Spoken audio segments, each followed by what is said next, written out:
All right, everybody, we are live. First, I just want to say before we bring out the awesome Tom McLoughlin, thanks to everybody. Yesterday was streaming for our friend Hobbs, who's going through some medical issues, needs some support. So if anyone has the means or just feels that they're able to throw some support his way, that's the GoFundMe link. It'll be it's in the description. It's also pinned in the chat here. But we have the pleasure of having on the very talented Tom McLoughlin. And without further ado, let's just bring him out. I like further ado, actually. Yeah, you like further ado? We'll build it as we go. It's all right. Further Right? ado is my life, actually. Yeah. How you doing, Tom? I'm doing okay. Good. Sunday, 100 degrees here in Los Angeles. So Yeah, it's hot. It's hot in New York too. Like we've had like the last 2 days been like almost hitting 90. I mean, that's nothing for you guys over there, but over here it's getting hot. yeah.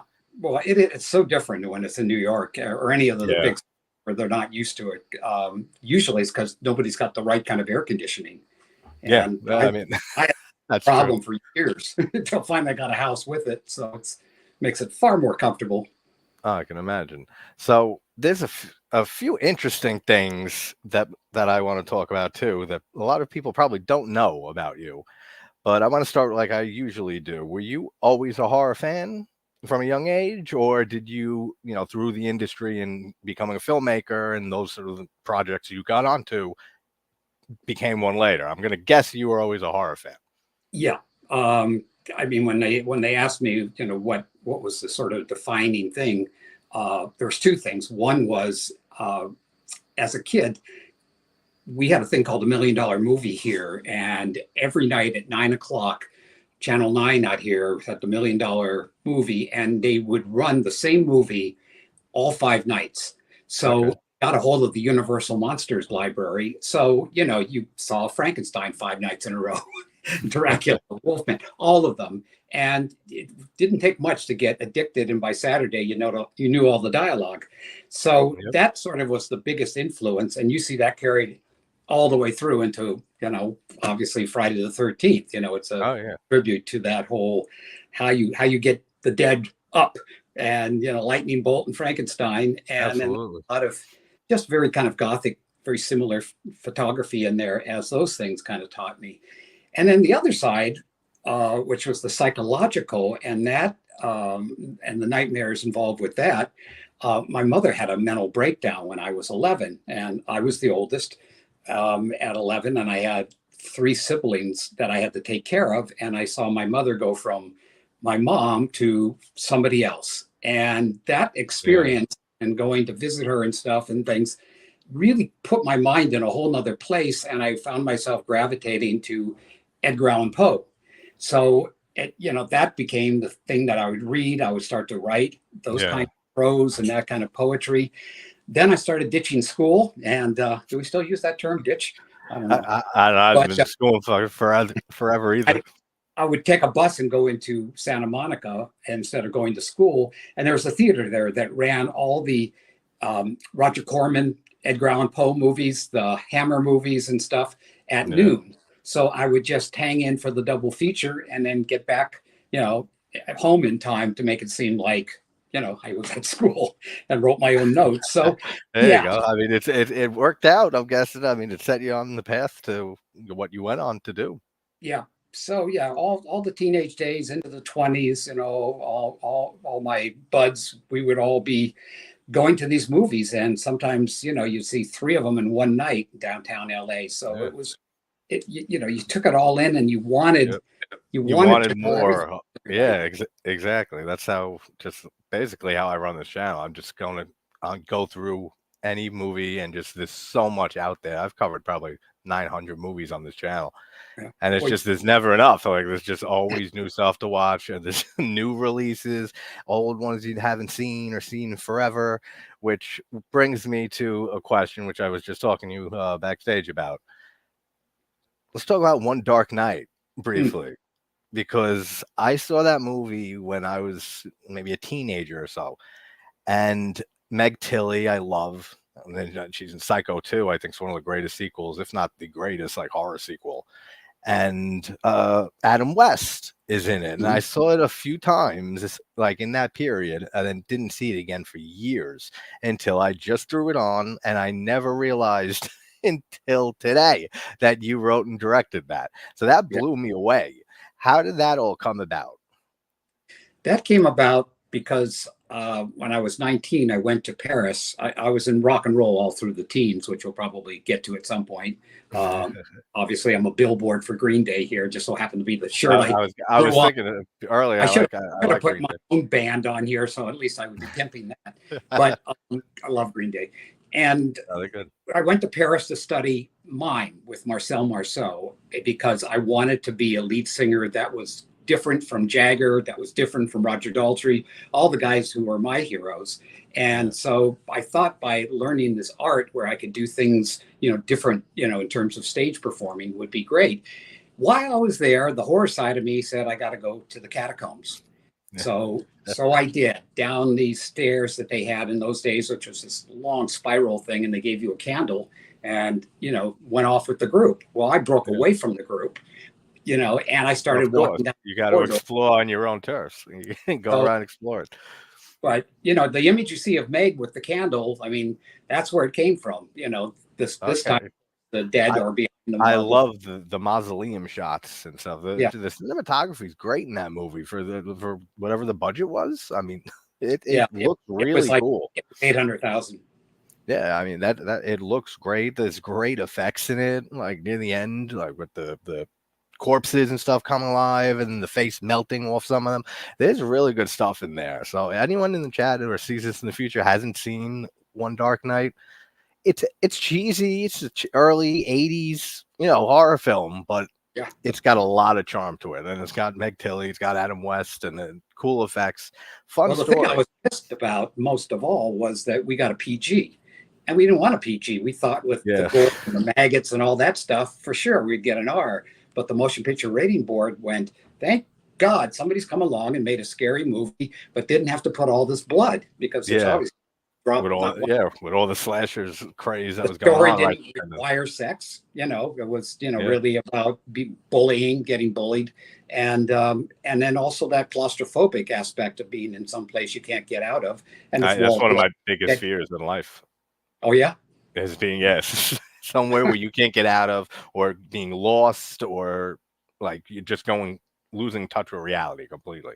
So it does play on some of those fears, especially with being locked in somewhere. Yeah, but it's a slow build. It's I was a fan, as I said, of those earlier movies where, especially the Hammer movies, there was a lot of dialogue, there was a lot of setting up of the characters and the situation and things.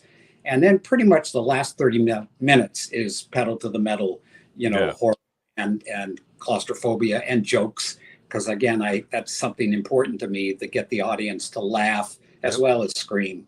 And we used to, Mike Hawes, who I did the movie with, who was my best friend and who did all these excursions to the horror movies with me.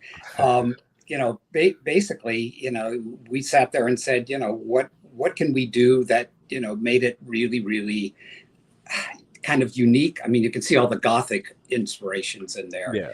But the thing is just that, trying to make a story that was more about these characters, and then also the thing of psychic vampirism, which that's a great whole concept there, that they suck the energy out and the life force out of anything around them, and sometimes not even noticing. It really is a good story.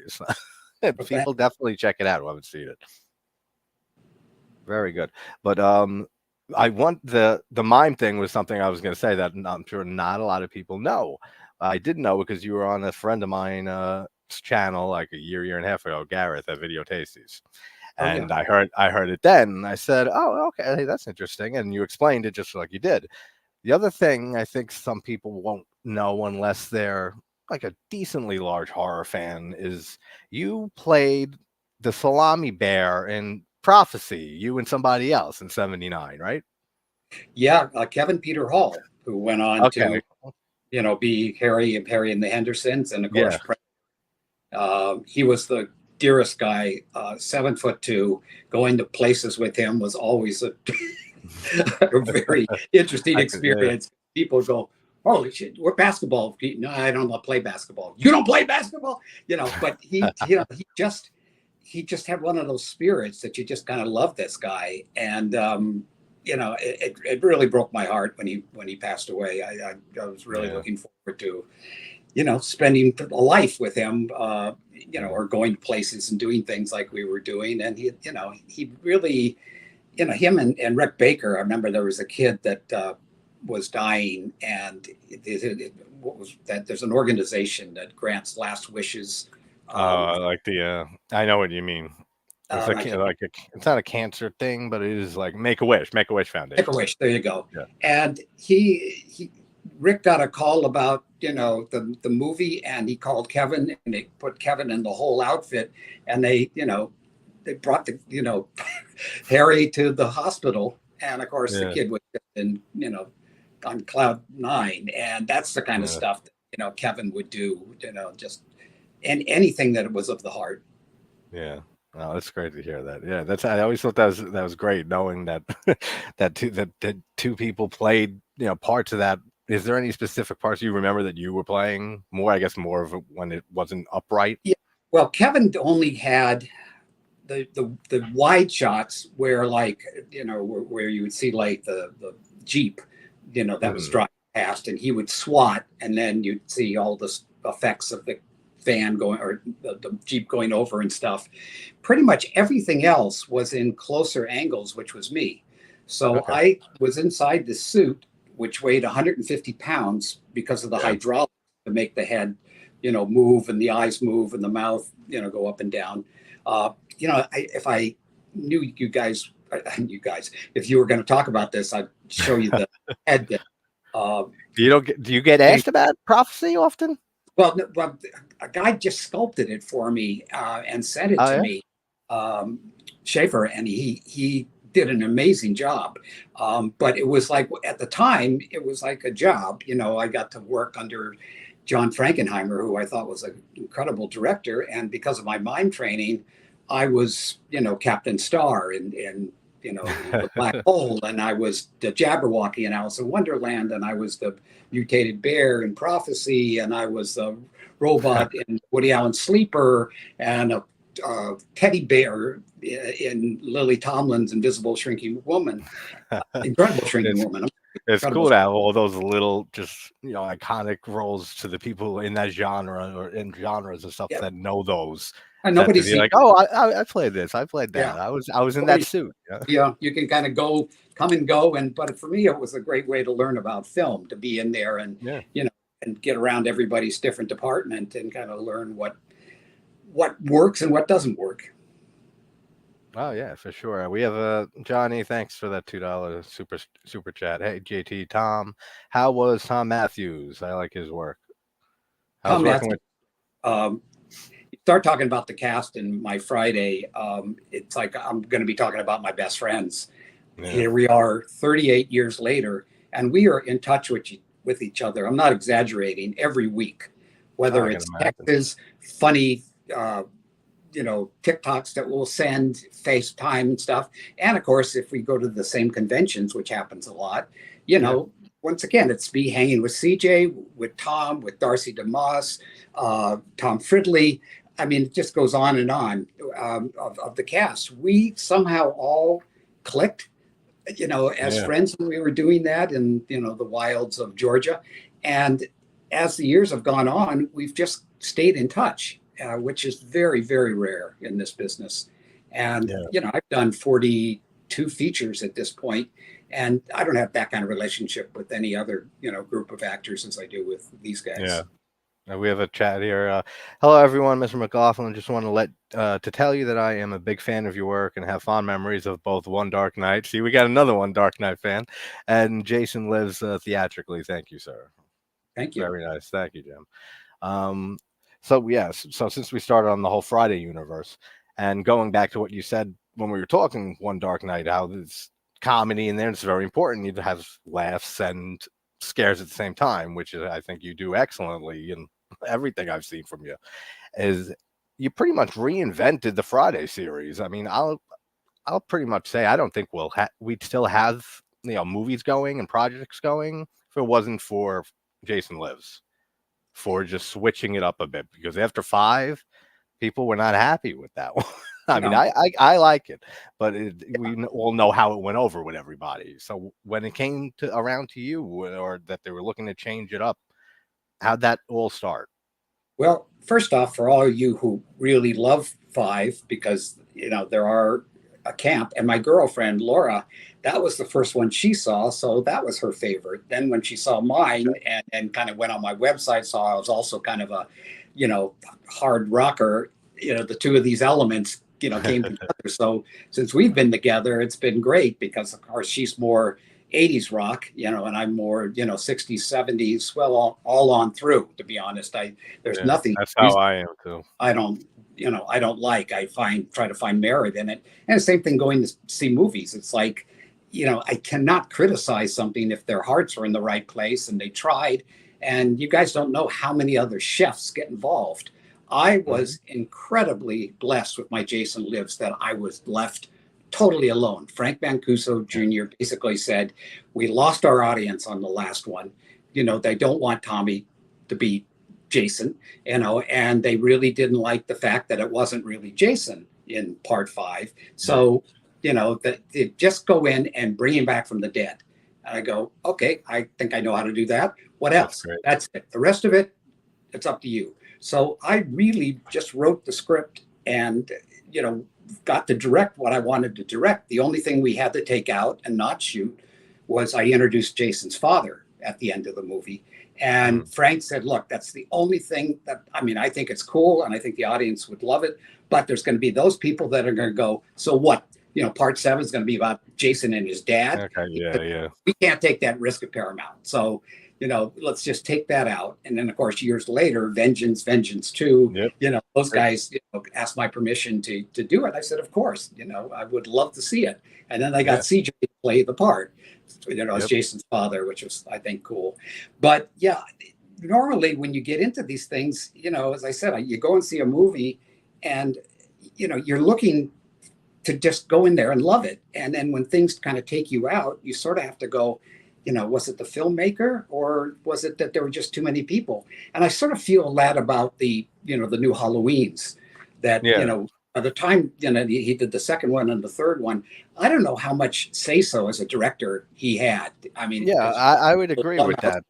Everybody, no, we got to. I don't like them either. I don't care for that trilogy. And Halloween was the first film, the horror movie I saw at 6 years old on Halloween. And right after that, it was because they would play the Fridays 1 through 8, like at the time, on TV for marathons for Halloween and on Friday the 13th. And those were the next ones. So, this series is deep rooted in me.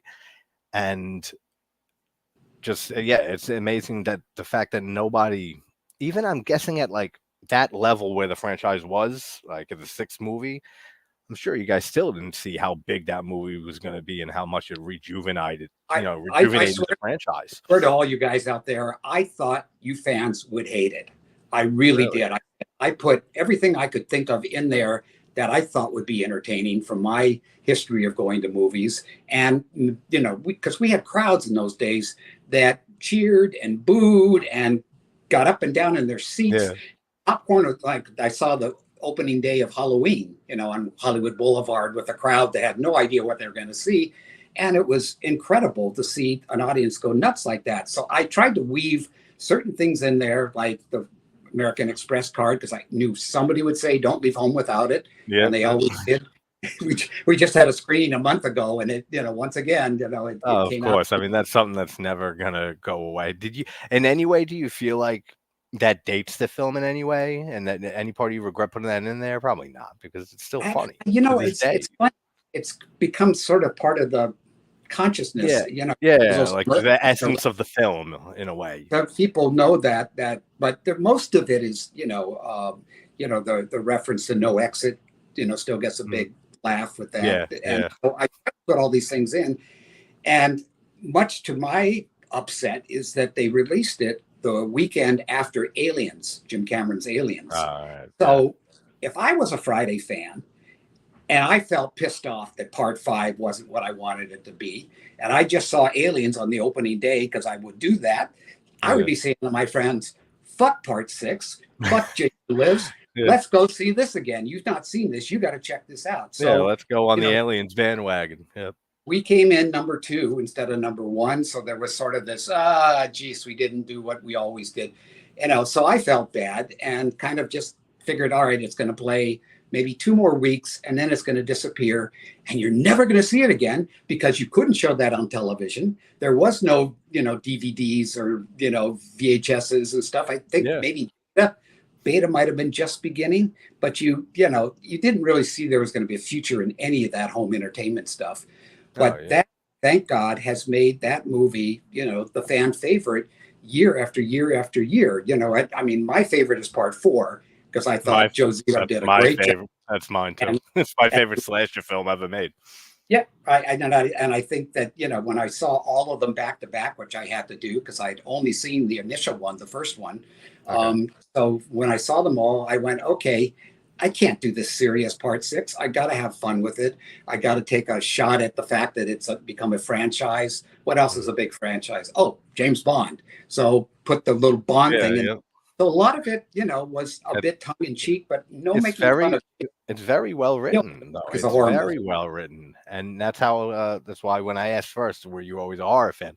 I always thought it was very obvious, just from all the horror references in Jason Lives. I mean, we have Cunningham Road, and you have Haddonfield is the town over. There's a lot of that throughout that movie, and it's great hearing those references, and it's great just know. And then you have the other side of it, your music, your love for music. As a fellow musician, I always love seeing a director or a writer put into have emphasis on music because they're also usually into it, and you could see that with Alice Cooper, Man Behind the Mask, and just all the metal music in there. It all just was like the perfect storm for this film. Well, I don't know if everybody knows about this, but I knew Alice as Vincent, and he was a guy from Texas, and we played on the same bills in the mid '60s. Same clubs and stuff, and they were called the Naz. And we hung out at Frank Zappa's house, so I saw him, there. Really cool guy, really interesting band, and it did great stuff. And we were just all part of that, teenagers doing rock and roll and playing in clubs that we shouldn't be, but that's the thing was. And then, of course, I lost complete touch with him as I, went into movies and stuff. And I didn't realize that Alice Cooper was Vincent for a long time. Wow. So obviously once I did, it's like, whoa, that's amazing. And when I was putting the early draft of the movie together, kind of the rough cut, I used all kinds of metal and all these different songs that I really loved. And Frank Mancuso Jr. was the one who said, what do you think about Alice? You put in an Alice song there. And I said, yeah, I think he's great. Are you kidding? He says, I think they want to write a song for the movie. I said, God, yeah, let's do it. Are you kidding? Yeah, why not? Sounds great. Behind the Mask came from that. And then I heard the Teenage Frankenstein and Hard Rock Summer. And I said, could we have those two? So it made the movie, from a lot of people's opinion, the rock and roll Jason movie because of that, and Felonies. I'm an Animal that plays during the motorhome bumping up and down.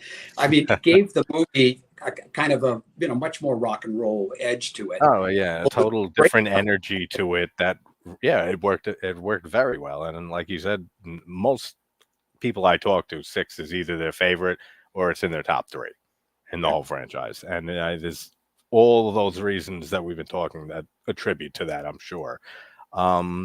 So you also did. Let me get this right. You wrote and directed for Friday the 13th, the series. You didn't, or is it Freddy's Nightmares? One you only wrote for, and the other you directed some. Is it the series Friday that you directed and wrote? Actually, both. I mean, I kind of held the position of kind of like having done a Stephen King movie, which of course really took off 70s, 80s, and stuff. Sometimes they come back. Freddy's. And I like that one. Come back, and then the Freddy's Nightmares. I did an episode, and we only had like half a script, so the other half, basically, I sort of wrote as we were shooting it, because it was super low budget. And, Yep. we went for it. And, we had wraparounds with Robert Englund doing that. Yeah. And then, of course, I did a Friday the 13th. So I kind of hit all the marks.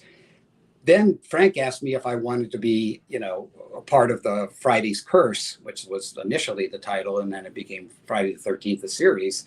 So I directed an episode called Master of Disguise. Then I wrote and directed a thing called The Playhouse, and then wrote the two-part opener of the third season, and then became story editor on it. So that I have, obviously much more my hands in it than Yeah. Friday, the Freddy's only lasted a season, and then that's gone, which was a shame, because that was wonderful. All the directors that were part of that one too. The few episodes that I remember, like from seeing them as like growing up, they're fun. Like they really are, and they're batshit insane. Some of them. I mean, and it sounds like you said, you guys were just throwing anything and just having fun with it, and it shows through a lot of that. Back to Jason Lives.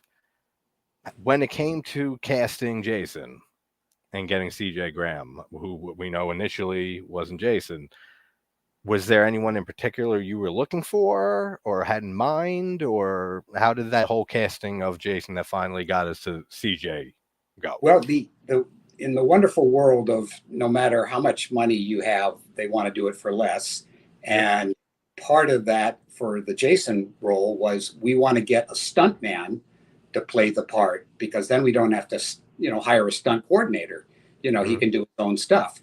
So CJ was one of the ones that was like, high up on the list, but it was like, no, you can't have him because he's not a stuntman. So we ended up going with Dan Bradley. Again, incredible guy, very talented. We did like the first couple days, which was all the stuff that's in the daylight. If you watch the movie closely, paintball scene, right? His physique is very different from what CJ. And without talking to me, Paramount just said, okay, we're taking him out because it doesn't work, and we're sending you your second choice. So it was like, wait a minute. Like what just happened? I was in the middle of production, so there wasn't shit I could do. I couldn't audition anybody else. And I thought CJ was great. So I said, but what about the stunts? Well, we're going to hire a stunt coordinator. So they brought in this guy, Mike Nomad, who was one of the cops that you saw. He's the one that gets the dart in his head and does that. Fall back. Back into the canoe. Yeah. That's great. So we worked it out that way. But CJ did all that stuff. I mean, the spearing, any required physicality. He would talk to Mike Nomad about, what to do. And he's an army guy, and he follows orders. And, whenever I tell him to do something, it was always, yes, sir. Yes, sir. And he just was amazing. And as I said, he's still a good friend, a close friend. I just talked to him yesterday about, an upcoming thing he's doing. And it was just a blessing that particular thing happened. And people go, well, whatever happened to Dan Bradley? Well, Dan Bradley did better than the rest of us fuckers. He went on, to be second unit director for all the Bond movies, all the, what's the other one that Matt Damon's in? I'm not big into those movies, but I know what you're talking about. Why can't I think of it? Got one name. Somebody in chat, let us know at some point. But he did all that stunt coordinating stuff. So, he's doing great. I mean, he's one of the guys on the high echelon of the wonderful world of second unit. But, it blew me away when I had CJ and I was talking to him about the stunts and how he never went to stunt school or anything. And then he told me a funny story of like at a convention or a panel or something years later. He's with Kane and maybe a few of the others. And Kane looked at him and said, "You never went to stunt school?" And they all didn't know before that. And it was a hilarious story, but that blew me away when he told me that he's like, "Yeah, I never went to stunt school. I just said this is what you got to do this, and I went and I did that, and then do this, and all right, and when he did it, and I said, well, for somebody who didn't go to stunt school, you kicked major ass making this movie and doing your own stunts." Yeah, well, it's just like people who write screenplays and they've gone to film school or they've read Sid Field's book, who I was fortunate to have Sid Field as a screenwriting teacher, and Rod Serling was one of my screenwriting teachers. And you get the basics, and then you go off and do it. And then every so often, meet somebody, and it's like, did you study? No, I just watched a lot of movies, and that's it. And it's like, yeah, well, that's another way to do it. You have the passion, you know it. You guys have grown up with all this stuff. If I wanted to see, a horror movie, if it wasn't on TV, where are you going to see it? And then occasionally there'd be some, monster thriller evening, midnight madness, and they would have a couple of the old films. But if you miss something like at a drive-in and stuff, I'm a huge Italian horror fan. And I've heard directors say that, like, there's a movie that comes into it, and they were always under a million names to get them back in and stuff back then. You see a movie that you like, and then it's gone from the drive-in to the theaters. You can't see that movie again for years and years, like until VHS came out, and that's if it was lucky to get a VHS at the time. Like we're a lot lucky. Bourne series, thank you. I was just gonna mention Jason Bourne. Yeah, Jason Bourne. Yeah, thank you, Larry and Zodiac. Yeah, I blank on names all the time too. Like we were saying earlier, this is just like you just want to know more and more when you first get into horror and movies and stuff, and wanting to expand that knowledge. Just so much that you just forget the simplest thing sometimes. Let's read this. I'll never forget the first time I saw Part 6. Just got out of a Bible Belt Baptist church, went to the video time, and was eating a Big Mac combo on a Sunday afternoon. So that's a good memory there. Good stuff. Anytime I do movies in the South, I go to the Southern Baptist churches. That's as close to heaven as I think we can get on earth. There's 3-hour churches. People are so into it. I leave with like my jaws hurting because I've been smiling for 3 hours and just watching, these people just so into it, and the music, everything. Oh yeah, singing and everything. Yeah, they really take it to just a magical level. Yeah. But yeah, Sundays were with that and finding some movie to go to and dinner and then getting back on the on the horse come Monday to start shooting whatever it was that we were doing down there. Nice. So with Tom, we talked a little about Tom Matthews. Yes. Was there a specific reason that John Shepard didn't come back, or was it a Mancuso call or the studio call, or was it your call? No, it wasn't my call. I figured after I watched all of them back to back at Paramount that by the time we got to there, I thought, okay, they're going to carry on and probably use the same actor because he didn't die. But they did not want him to be Jason, and they did not want, they somehow thought that ending, was misleading. Yeah. So then it became a sort of pick one of three. Either he went religious and he chose, not to do this movie for religious reasons. Mm-hmm. He got completely out of wanting to be an actor, and, the experience just wasn't fun. Or he had an agent who was asking for more money than Paramount wanted to pay him. Yeah. So pick one. I don't know. Yeah, it's one of them. I guess the point is that he didn't come back, but I think I liked his performance a lot in 5. Yeah, but Tom Matthews, he is Tommy Jarvis. Yeah. Adult Tommy Jarvis. People say, you must have seen, Night of the Living Dead, and no, I had not seen that. I didn't even know about it for whatever reason.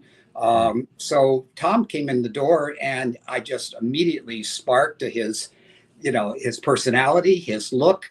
When he read, he understood this dry, what I call 30s, rom-com kind of dialogue, because it's smart. You're sort of putting each other down, but you really like the person. Oh yeah, we do that. Everyone does that to this day. There's a few British friends of mine over across the pond I always give shit to. Love you guys if you watch it. Tom was a great hero, and he was great.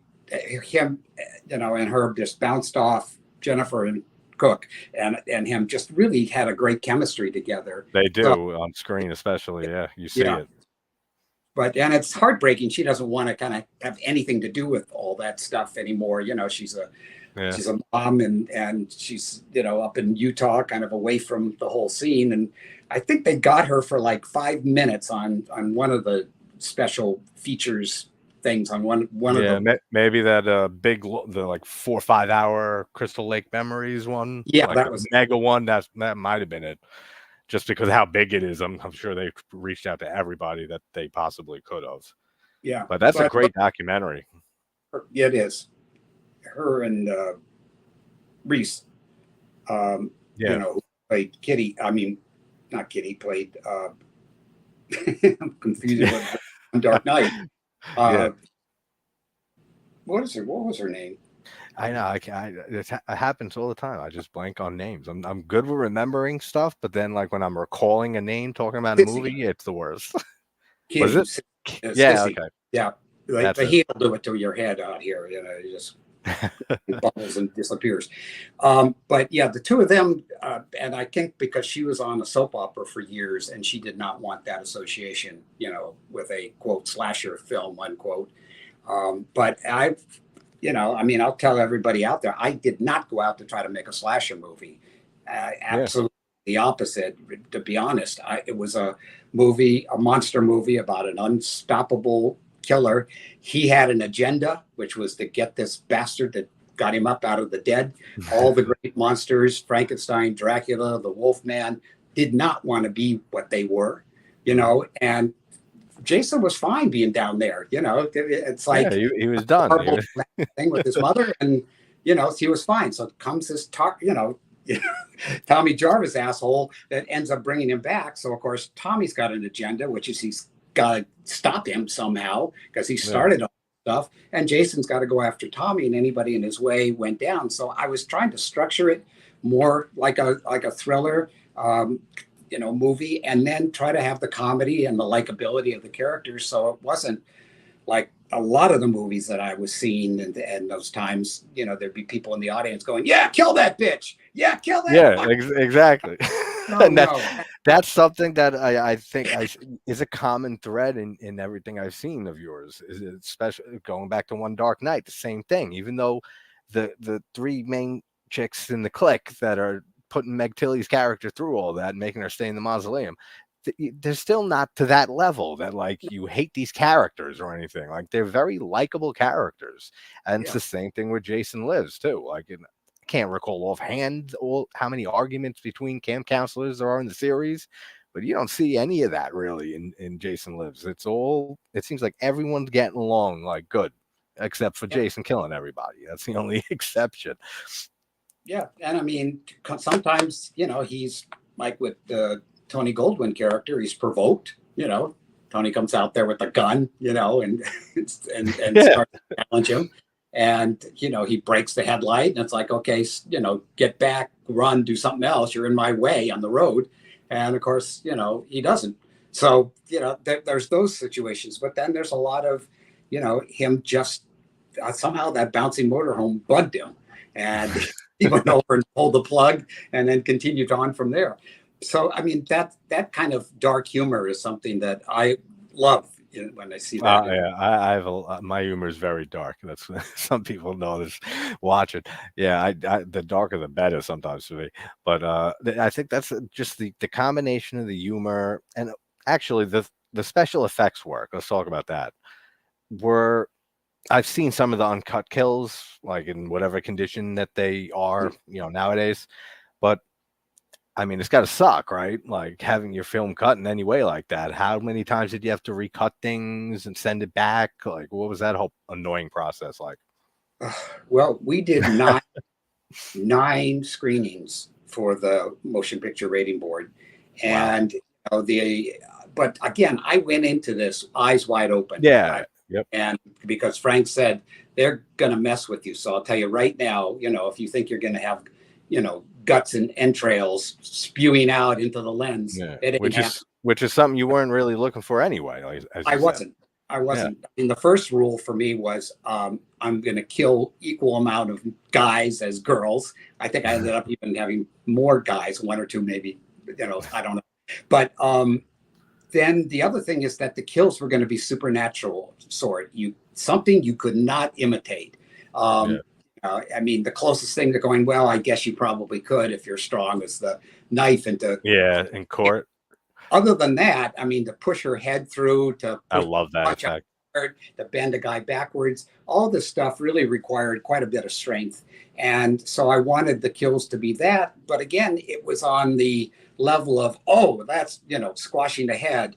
I missed the fact that we had the skull snap open and you saw a piece of brain, come up. They cut that out. So they kept going through the film, and we were just taking frames. Yeah. By the time we got to the 8th screening, it was like, what more is there to take out here? Yeah, and, exactly. Well, we're going to have another group over here look at it. And then they objected to the sheriff's backbend. And there's not a blood in there. That's an old gag that I did actually for Dick Van Dyke. I did a chiropractor sketch with Dick Van Dyke and Tommy Smothers on the Van Dyke and Company show. And it was the same idea, the bending him backwards, and we did it for comedy. So I put that in there, and what they asked is to take 2 of those cuts, the cut of like him and the cut of Jason. So that's all that came out of that. But it just, the process, just as I said, 9 times having to go through that. But I never lost any of the whole kill. That's the kind of stuff, Buchler, who had the movie After Mine, Part 7.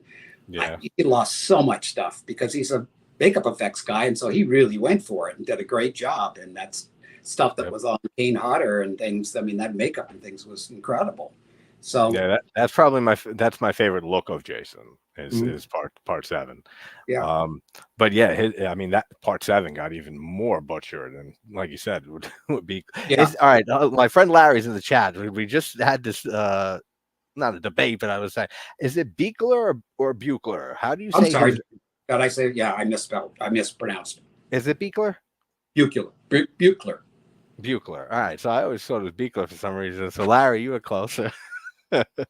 But because he was such a fantastic special effects artist, I've seen some of the uncut things that survived from that, and he like you said, he really went out there as much as he could, and just seeing how hacked that movie was, because I feel like after the 5th movie, at that point in the mid 80s, it was kind of to the point that the excess of gore and everything was starting to hit a limit, and that's when the MPA started coming down really hard on the slasher films. Yeah, well, they were blaming, teenage kills, any kind of like suicides, anything they could say, it's not us, it's not the parenting, it's these movies. And I went through a very similar thing with a movie called Murder in Greenwich, which was about this young woman, I guess she was 26, 27, Lori Dan, that Valerie Bertinelli played. And she, basically was, I guess she was bipolar, she was schizophrenic, and she was manic depressive. And she was seeing doctors for all of that and giving her different types of medications and stuff. But she went on a rampage and, went into a school and was shooting at children. I had to figure out how I could show that in a somewhat artistic way, but still make it shocking and stuff. And that was at a time when, even as a TV movie, it was being, moved from a Sunday night spot to a Wednesday night spot because somebody in Washington, D.C., was saying that these things can influence people badly too. And it was a heartbreaking movie from the standpoint of she was just really being, misdiagnosed and not watched.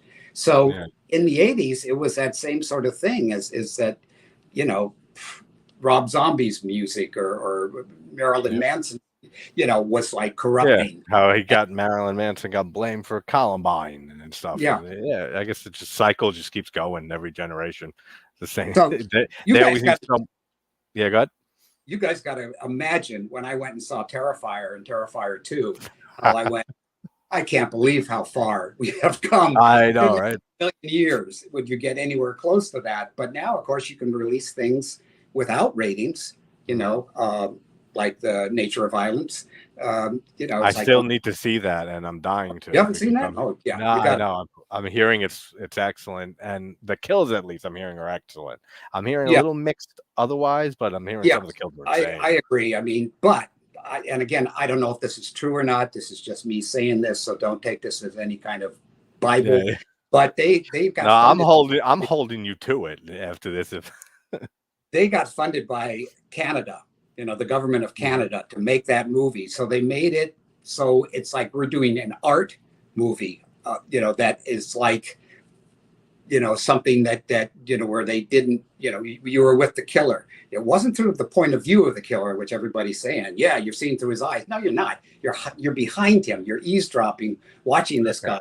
But those shots go on for about 3 or 4 days. You can go out, get popcorn and a drink, go to the bathroom, come back. They'll be walking. Yeah, So things like that, you have to accept that pace, that yeah, reality. you have to There- live in that universe and be like, all right, I'm like the fly on the shoulder of the killer, and But we're when it following him. delivers, and there's one kill in particular, and you guys who have seen it know what I'm talking about. That you go, well, I guess that was worth the wait. I haven't seen it quite like that before. So Yeah, there's a lot to say for us horror geeks, that it did provide what we go to these things to see. But at the same time, it was a long cup of coffee there before you got to it. But there's just so many films that I go, just so you guys know, it's not like I sit here and live in the 80s. I'm at everything now. Thank God I can see it on Thursday nights because they do these quote previews before that opens on Friday. So yeah, I can see the benefit of nobody else has seen it. So you get, like a fresh reaction. Nobody's told you what to feel or think. yeah, Sometimes if you read the reviews, yeah, the spoilers in there can, yeah.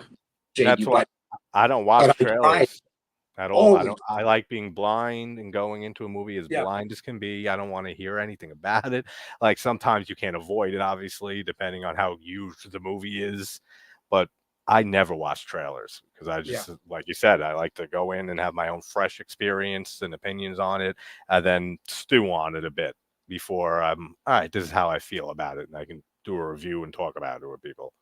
Yeah. And I also want to see if anybody's going to react like they used to react. I miss Yeah. that dearly. We've all gotten, because of the phones and Yep. and this, it's like we watch things and like, oh yeah, that's scary. Oh wow, you like that? Yeah. I mean, it's not reacting. I know it's not. I think a lot of it is we get desensitized, and Yeah. I think why is we're starting to. I think that's why Terrifier 2, especially when it blew up so big, Yeah. because it's just something pushing the bar from a bunch of desensitized horror fans who Yeah. like they don't know how to please anymore. You don't get that reaction anymore.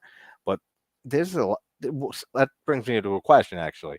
Who do you think are some of the better or favorite of yours, more modern directors in horror, or some examples of horror films in the last decade, 2 decades that you think are like just excellent films? I sadly don't know all the names because Yes. for some reason, I don't know, probably it's age. It's like and I don't get enough of the interviews with them like I would, in the old days where you would, like when I Oh saw yeah. which to me is the granddaddy of all, horror movies because it does everything right in terms of Mhm.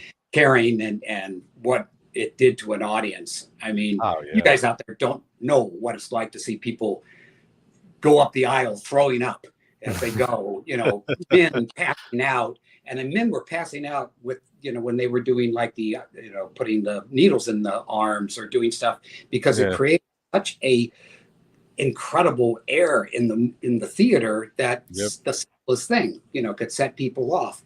When the movie was over, people would get up to leave and start to put their coat on and just stand there like they were in a coma. I mean, you ain't seen shit like that, guys. I'm Yeah. sorry. None of these movies, they'll have moments that really work. And I was really, really excited about it. because I figured for sure it and the second one would get those kinds of reaction because that's a great monster. And he did such it's my favorite King. It's my favorite King novel. I love it. It's I think on all levels too that thing works. But the audience, when the two kissed, the kids, and I can't think of their names, kissed, that got a reaction, and I went, "That's not what I was like what that's the part that gets the reaction." That awkward. Yeah, I know what that must be like when you're young and kissing, because I remember either I did it or I didn't do it kind of reaction. But the main thing is that the getting back to what you asked, I thought the Conjuring stuff is great stuff. James Wan, that's great. Talk to Me, I just watched it again. I like that a lot. Those two dudes did an amazing job with that. It Follows. I like it. That's a divisive one. I like it though a lot. It's getting a sequel. They Follow. They announced recently. Yeah. So I as I said, I try to stay up on that. I was sort of mixed about the first Omen because I was such a huge fan of the original. But afterwards I started thinking about it, and I saw it again once it went streaming. I went, no, I think I guess I went in, because I know the writer David Seltzer, who wrote Prophecy, and so and I knew they didn't include him, and I sort of thought, well, why? I mean, this is if they're calling this the first Omen, but afterwards I went, it had a lot of really good things. I haven't seen Immaculate, which I want to. I still haven't seen that one either, and I felt the same with the first Omen, because first of all, the Omen alone, I feel is such a classic and excellent film that you don't hear it brought up enough, even though it is such a classic. You don't hear it brought up when like the big movies in horror are brought up, like Halloween or The Thing, and pick any of the ones we've been saying, The Exorcist. You don't hear the Omen brought up as much. And it's such an excellent film. All three of the trilogy. I mean, 4 is not that great, but the first 3 Omens are very good movies. And I enjoyed the first Omen, but then same thing. I rewatched it, and then I was like, it's all right. I don't know how I really feel about it. It was a competently made film. It was a very well made film, but I don't know if we really needed it unless they're going somewhere else with it. Who knows? I'll tell you, and again, I never ever say anything bad about anybody else's movie, and there certainly was a lot of good things in it. But the thing I sat there so pissed off, not so much for me, but for the audience not getting what they were expecting, is this new trilogy of The Strangers.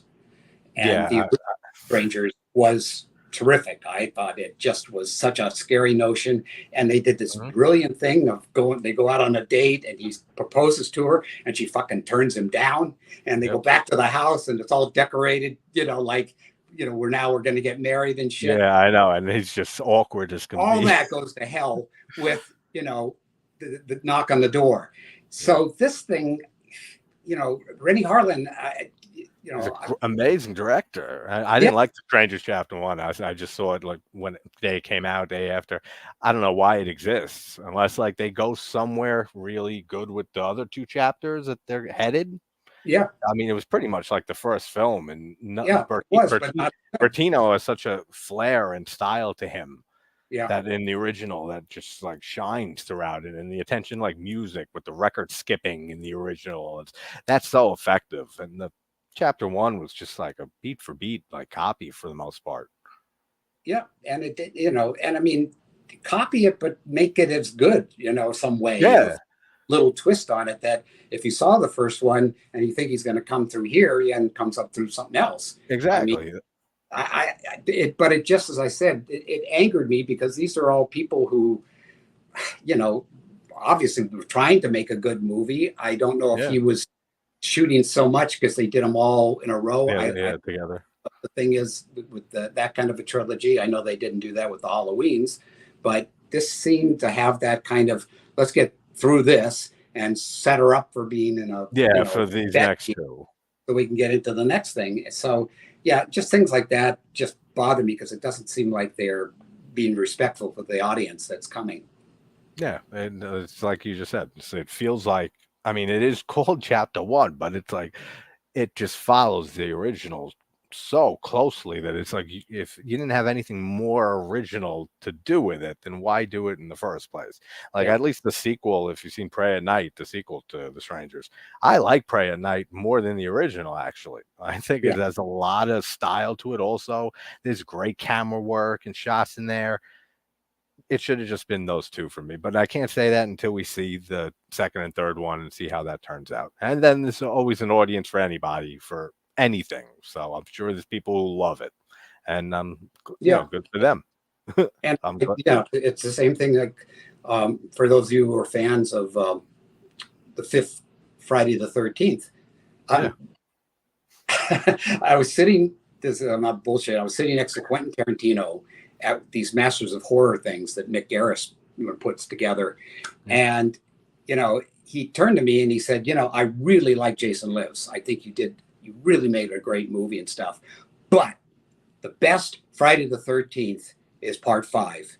It's total grindhouse. It's sleazy. It's like, oh, it's very sleazy. Yep. It's got all the stuff. And that to me is what a Friday the 13th needs to be. And I said, okay, I hear you. I get it. And sure enough, we had there was a bunch of Fridays that were being screened back to back to back. And mine finished. I did the Q&A and I was coming out. Quentin was coming in to see, I'm sorry. Yeah. To come and see 5. That somehow they changed the order.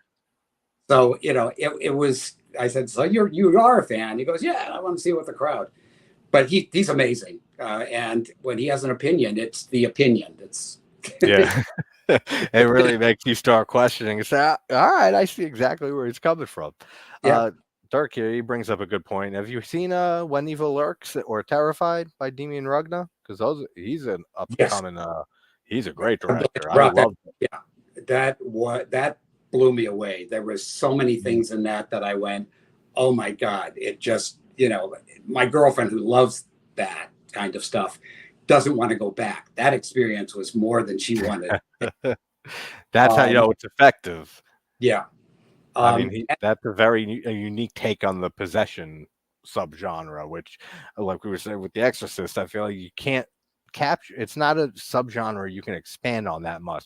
Even though we've gotten thousands of demonic possession movies, it's never you're never gonna hit The Exorcist again. Like it's just never gonna happen. Yeah, but so they created something that wasn't The Exorcist. Yeah, certainly wasn't the the recent one that they made, and I have high hopes for with Flanagan. Yeah, because when I met him, he's everything I wanted him to be. Very accessible, really nice, a horror geek like the rest of us. Brilliant in what he does because it's smart as well as scary. So, I really hope he somehow finds a way to redefine it, that it's, as good, but obviously different. But different enough. Different times then too. We hadn't seen anything like that.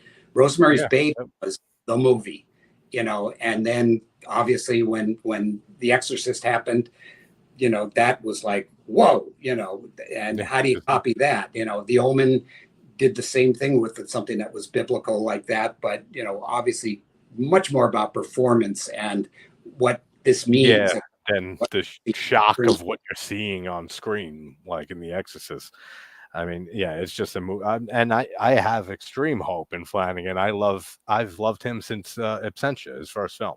Yeah, Oculus is my favorite movie by him, but everything that he's done, his Stephen King adaptations, his TV series and stuff, he kills it. So if there's anybody I think that can bring something unique to that property, it would be him. Yeah, and I'm hoping that he might have come to them with an idea, and I'm not the opposite, that they came to him and let's fix this. Yeah. You know what I mean? I think hopefully he had something good brewing and he came and said, why don't we try this? Because then I have a lot of faith in it. If it's him, with pretty much complete or near creative control over the project, I think he can do something really good with that. Anyone in chat? I don't want to take up too much of your time, Tom. So anyone in chat, if you have any other questions? Somebody asked about the nudity in Friday. Yes. They said that it worked. I'm glad you liked it, as opposed to some of the guys where's the tits? And that's another thing that makes it so unique. There's But no you know, nudity, hardly any cursing, and no gore and blood, and for the most part, like it's such like I said, it reinvented the series. Because if they would have made another five, sleazy type film that Tarantino and I do love it too, I don't think they would have got past another few entries with that. well, There's no way. just for the record, Nikki, the girl who Darcy DeMoss played in there, as written, she has her top off through that scene until he obviously, pulls the plug and everything changes. Yeah. On, loose thing or whatever. So I had that element in there. And when we got into the motorhome getting ready to shoot, she said, "Do you really need my top off?" I said, "Do I really need it off? No. Would I like it off? Sure." Yeah. Me and 10,000 other guys. But Yeah. are you uncomfortable? She goes, "I really am." And I said, I thought about it for a second and I went, you know what? I think the comedy will probably pay off better Yeah. if, us horn dogs aren't going like this, just Yeah. breast bouncing, because I know that's where my eye would be. And I went, Yep. let's make Court have his shirt up and you'll just be riding him like, you're a Bronco rider. Yeah. So that's happened. And as a That's result, great. people always go, "Yeah, you're the one that did the one without nudity." And as I said, it was Darcy and me just sort of going, "Oh, I want the actress to be comfortable." And I thought, Yeah, of course. comedy wise, it's better. Yeah, I mean, because it could have been a little too much of a juxtaposition, having her be short, topless and stuff, and then the comedy parts in that scene, which there are some, Yeah. might not have landed as much. But Zodiac says, JT, Tom, thank you for the interview.